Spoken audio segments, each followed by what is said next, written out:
and welcome in. It's Friday. It's Friday here at CSN. Clemson Sports News all in with CSN. Here talking about some football stuff.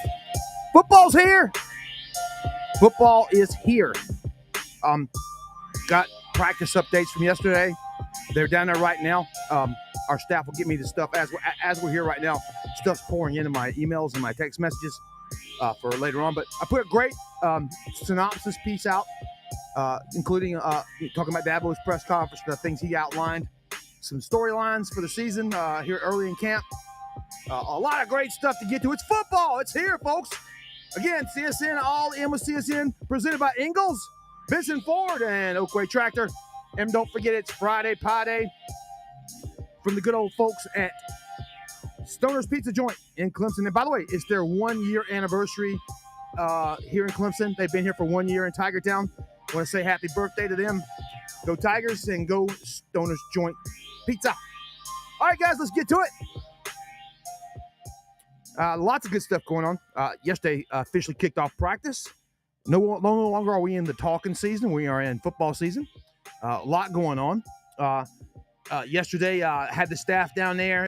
They were there from the get-go, from the Dabo Swinney press conference all the way through practice. Sent us a bunch of information. We collected a bunch of data, a lot of stuff, a lot of storylines we're talking about here coming up. Man, I'm telling you, a lot of good stuff going on here at Clemson right now, and it's football season, and you're talking about a top 5 team. Now, preseason rankings haven't quite got out there yet.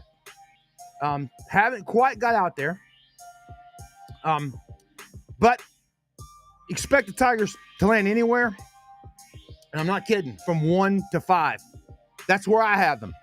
I haven't quite placed them in my top 25 yet. I'm going to sit down and go through all that here shortly in the next couple weeks as practice lays out. A lot of stuff coming into play. Let's see who gets, knock on wood, no one gets hurt during practices. Same for other teams, but all that's going on. But man, it's just great to have football back. What do you think, folks? Who's happy? I know I am. Lots of good stuff. But, some of the bigger storylines coming out of camp, how does Adam Randall do? Transitioning into the running back position full time. How do the running backs do? How does Gideon Davidson do? A lot of talk there. How the pecking order is going to look behind those guys. Jay Haynes is still trying to come back from an injury. And like I said, a lot of stuff going on. Just you got to seriously sit back and think about what little windows of time you saw players get last year and how productive they were. Like, I'll give you an example. Jarvis Green was hurt most of the year, but when he got in there last year, especially at the playoffs, you saw what happened. Snuck out of the backfield, got a touchdown against Texas, got some significant little reps right there in that game. Keith Adams got some significant reps towards the end of the year. David Ezeome, Eze, big, powerful runner.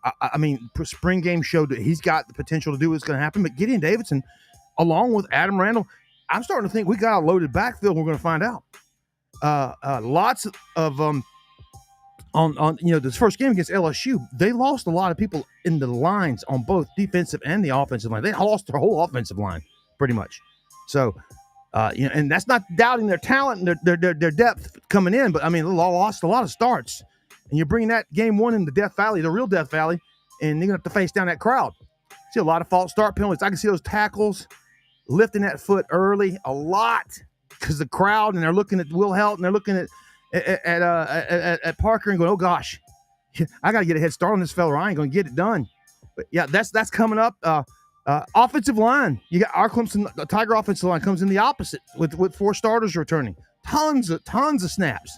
Guys like Walker Parks, Tristan Lee, been there forever. Blake Miller, is a potential All-American candidate this year.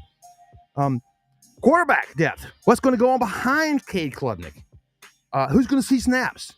If the Tigers blow people out, who's going to get the majority of the snaps in the second team? When they're ahead 25 to 38 points or something like that against some lower tier team later on in the year. Is it Vizina? Is it? Excuse me. A lot of Denson. Will Pierman see the field? How does safety play out? Lots of questions at safety. Not much experience back there. Lots of talent. Lots of potential.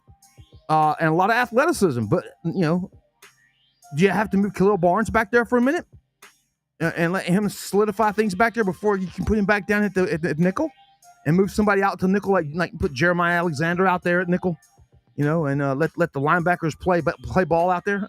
Or excuse me, move Wade Woodaz out there, move Jeremiah Alexander into Wade Woodaz's spot, and you'd have a Sammy Brown, a Jeremiah Alexander over the tackles, and then you'd have Wade Woodaz out there who's got speed and is skilled in space enough as a linebacker to cover out there to cover folks as a nickel with size. Wow, lots of combinations, lots of things you could do there. How does Tom Allen's defense scheme? How well does this team pick this scheme up this year? How quick are the calls coming in from the bench? Being I hear he's going to be in the booth. How fast do they translate to the field to the guys? That was always a problem with Venables, and even with our last DC. Good one. Still, was issues getting calls in late. They've managed to fix that problem? Did they simplify things enough where that's not a problem? Leave more to the guys on the field to make calls. Like the old school. Who knows? What's going to go down with punter? We don't know who that's going to be yet. Open competition. Kicker is who it is. It's Hooser, but can he fix last year's issues? Remember, he had 6 misses last year, but only one of them was a miss. 5 of them were blocked, and it was off on that left side. So there's a simple fix there somewhere. You got to fix that. That's got to be fixed. You can't have 5 blocked field goals or point afters this year. It can't happen. Too important a year to slack out on special teams. Just so much going on. I mean, if you go back again, go to ClemsonSportsNews.com, read our story. It's comprehensive. It's in depth. I literally poured across all the data I could get yesterday and made as much of an outline story as I could. I included what I thought about the press conference. Again, these storylines we're talking about are in there. There's a whole bunch of data and stuff I put in here, guys. It's a good read. ClemsonSportsNews.com. The story's name is it's called Clemson Football Kicks Off the 2025 Fall Camp. Day 1 recap, Swinney's presser and key storylines. And that's basically what it is. And it's a good read. I think it is. Your notable questions and answers are in here. Player and coach comments from yesterday we were able to pull out. Key storylines and areas of focus. We're going over those right now. Defensive line is a good thing I want to talk about. What goes on in the second tier of the defense this year? You've got guys stepping there that are sitting back waiting. Stephon Green, Vic Burley, the freshman Amari Adams. These are just guys I'm popping off that could start anywhere in the country. They're sitting back trying to find a space. I'll give you a name. You probably forgot he's on the roster. Zaire Patterson, defensive end. Just kind of disappeared. Good news out of the press conference on injuries. I wanted to bring this up, injury update. Only a couple guys right now injured and kind of working behind the rest of the guys. And that's Ari Watford, the big-time defensive end who tore his ACL in practice last year. He's about to be cleared and go full. And you got that along with Jay Haynes. Both of them are about to be cleared to go full on later on in the practice session here in the fall camp. So you'll start to see those guys maybe transition onto the field maybe in the first third, after the first third of the season. Who knows? Watford is a talent. He just got hurt last year. Never got his chance. This guy is a talent. He was a 5-star defensive end coming out of high school. So get ready for him. Man, it just feels good. It's August. Today's August the 1st. It's a little warm outside, but hey, guess what happens? I don't know about y'all. Where y'all live? I live in Clemson, South Carolina. I live a mile from Death Valley as the crow flies, as I like to say. And I'm blessed. I call it God's country. But tomorrow, 75 degrees over here. All next week, less around the 80s. It's going to be kind of chill. Kind of like fall. I think tomorrow's going to be like October weather. I'm so looking forward to it. It's been miserably hot. I've got 2 dogs. I got a Siberian Husky named Jake. And I got a American Eskimo named Simon. If you know about those 2 breeds, they got a lot of hair. Miserable. I can't take them outside much. Took them for a walk yesterday on the dam at the dike at Clemson, and boy, oh boy, we did about 1.5 miles, and they wore out, tired, because it was just humid and sticky. But this was at night, right when dusk is over and everything. But get back to the story football, man. So much going on, man. There's so many guys I want to pull for this year, especially in the offensive line. There's Ryan Linthicum. Ryan came to Clemson from the same school Brian Brzee was from in Maryland. Brzee was the number one guy. Everybody talks about him. Linthicum came in, but he was the number one center in the country when he came. And it just took him a minute. It took him a minute to get acclimated here at Clemson. And once he finally got his body composition right, got his mental awareness of the football game right, he stepped right in there a couple years ago. Man, you talk about solid. Ryan Linthicum has been a solid performer in the last couple years. How he's not getting all ACC nods, I do not know. The guy's been solid since the minute he put his foot into the ground as a starting center. Now, around him, Walker Parks, what a story. 6 years there, injuries, the ankle, over and over. We'll see how Walker plays out because Walker's one of my favorite guys. I met Walker on his recruiting visit here at camp, him and his dad. He was working out with the offensive lineman, and he was probably, I'll say, 225 pounds maybe. And he looked like a tight end or oversized linebacker. And he turned himself into an offensive lineman. A lot of foresight in his development was done there when he was recruited. And you can thank Robbie Caldwell, the coach at the time who recruited Walker. But Walker Parks, another guy, great story. A good, cool story about Walker Parks. Walker Parks is an Iron Maiden fan. You guys know about heavy metal rock Iron Maiden. I actually toured with them before, so they're buddies of mine. So, yeah, everybody knows. A lot of people don't know. I used to be in the music business for quite a bit. So I was a tour manager for a lot of rock and roll bands, R&B bands, whatever, 35 years. But this is what I do now. And so Walker Parks. Then there's Tristan Lee. Tristan came out the number one offensive tackle in the country when he came out to Clemson. Last minute a commitment, kind of pulled off just like the Jackson Carman commitment, But the guy here kind of took a step back in physicality when he got here.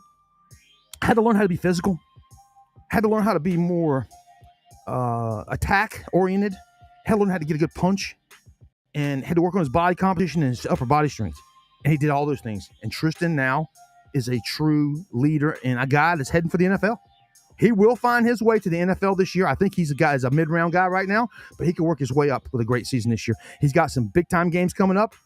He holds his own again this year against the guys that he's got on the schedule. He can make himself a day 1 or 2 guy. Really good. But Tristan Lee, watch out. Again, and nothing but just absolute love for these guys and watching them develop over the years, okay? Again, that's Linthicum, Parks, Lee, and Blake Miller, guys. Come on, Blake. The guy, since the day he showed up at Clemson, has been solid as a rock. Out of Ohio, tough guy, just straightforward. Again, no nonsense, gets out there, does his job, and just kind of does his thing, man. You don't hear him. You don't see Blake Miller talking junk or trash or anything. You don't see it from any of these offensive line guys during the game, but he does his job. And for a guy that does it at the level he does it at, as well as he does it, he's got the chance to be around one guy. He has the chance to be around one offensive lineman. So just check out for him. He's an Outland Trophy candidate right now, along with Peter Woods. Again, there's so many storylines. Talk about the wide receivers. You got Tristan, the transfer coming in. Wow, the size, the 50-50 balls, the space that he eats up. It gives you a bigger space.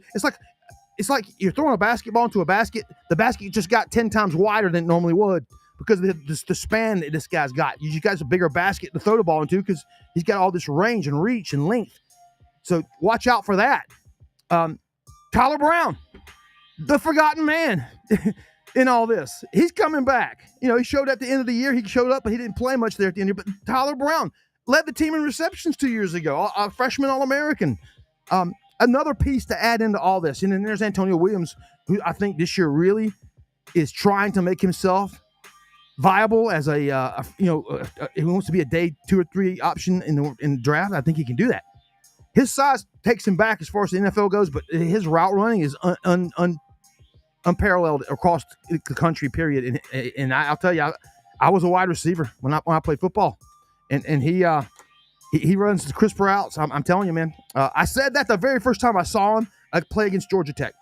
I said, look at the way he cuts those routes off. And I can tell you that right now because the guy that I said it to in the press box was working for me at the time. He now works at TigerNet, Grayson Mann. We were sitting there in the press box, and Grayson was my reporter. And I said, man, look at him break those routes off. And, So there's so much going on. This LSU ball game coming up, man. All the hype starting to build on it. You got a lot of talk coming out of Baton Rouge. You got their head coach trying to fire up the Clemson fan base and players. Comments like Death Valley Jr. and let them borrow the name. And, hey, Brian, I recall last time I checked, you were 0-2 against Dabo. Was it 0-2 or 0-3? One of the, I think he's 0-2, maybe 0-3. That was he coaching that ACC championship game, COVID year? I can't remember. But, yeah, so I wouldn't be talking, Brian. Clemson is a place that you know very well. That Hurricane game, the look on your face when that Tiger team came down that hill as you led your team into the stadium said it all. And I had the feeling you had the same look on your face when you walked out that night. But all we got were pictures of the back of your head. So I would watch out talking trash to the Clemson Nation and firing up a fan base that's sitting around all year long just salivating. The hype going on around Clemson right now. We've got 92% of your production coming back on offense. You've got just like 4 just uber talented individual stars in your defense that is absolutely stacked and is deep. You've got talent everywhere you look in the skill positions. You got a tight end group that's got to prove themselves. Someone's got to step up and take that role. But over the years, it's been proven over and over again that guy exists. I think it's Bentoncourt this year. I think Bentoncourt becomes your go-to guy. And some Pat Henry will play a big part in that. Man, there's just so much going on. Again, I could go on for hours and hours, guys. I'm already 16 minutes into this show. We're going to end it right here. But we'll be back on Monday. Now, we've taken a couple of days off here lately to let stuff build up, get some stuff going on, because, it got really slow at the end of July, but we're here back, okay? So we'll be back at Monday, 6 p.m., right here, all over the internet with Clemson Sports News and CSN. All in with CSN, again, presented by Ingalls, Benson Ford, and Oakway Tractor.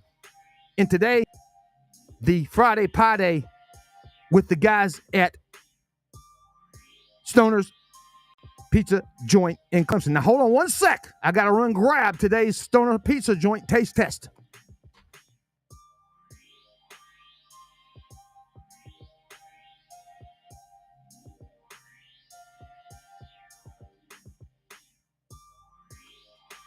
All right. So we're back. Got our pizza taste test here. Well, today is wings. Today it's wings. And I'll tell you, they make some great wings. My favorite wings in the area. Here we go. My favorite, I get them crispy. I like them double. I like them cooked well. Just look at this. Look at that marbling. Look at that. Here we go. Today's taste test. And I got a special extra thing for today. Watch this. Wow. Oh, wow. As usual. Home run. An 11. Wow. So good. So good. Now, listen. It's their 1-year anniversary in Clemson. Happy birthday to the folks at Stoner's Pizza Joint in Clemson. Right there on Highway 123 Tiger Boulevard. Right next to the AT&T store. Excuse me while I eat this. Woo! Good. Now, here's the extra.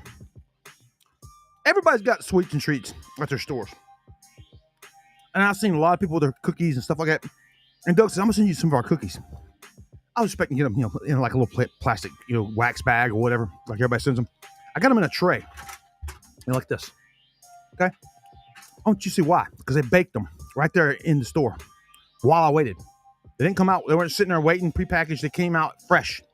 Look at this thing. Watch this thing. You see that? Let me open this up for you. Look at it. Oh, look at it. It's chocolate. Look at that. Look at that, man. I've already had one of these. It's amazing. I'm having another piece right now. Wow.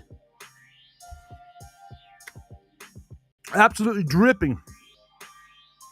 Oh, dripping with, what's the word? Creamy. Chocolatey. I mean, it melts in your mouth. It melts in your mouth. This is like a Toll House cookie on steroids. Doug, you gotta talk. We gotta get these out more often. You gotta include these with my deal every now and then. These are amazing. Wow. Still sitting here, tasting it, reciprocal tasting. It's still sitting here. Unreal. That's a Storm Pizza Joint in Clemson. Happy birthday again. Thanks, Miss Erica and Doug and the whole gang there. We love you guys. Great sponsor. So guys, again, till Monday. We'll see you again on Monday. I got a practice report coming out from today. We got practice available again on next Wednesday. I think we get to go back in there on Wednesday. I just got our credential request form for the season. So we're going to have our folks in the press box, on the field, as we always do for the last 9 years. So we're there. So guys, again, have a great weekend. It's going to be a beautiful weekend in Tiger Town, all across the upstate of South Carolina and right here in North Carolina, Georgia, as the weather comes down a little bit and the humidity goes away. Enjoy yourselves. Have a great weekend. Be safe out there. God bless. And go Tigers.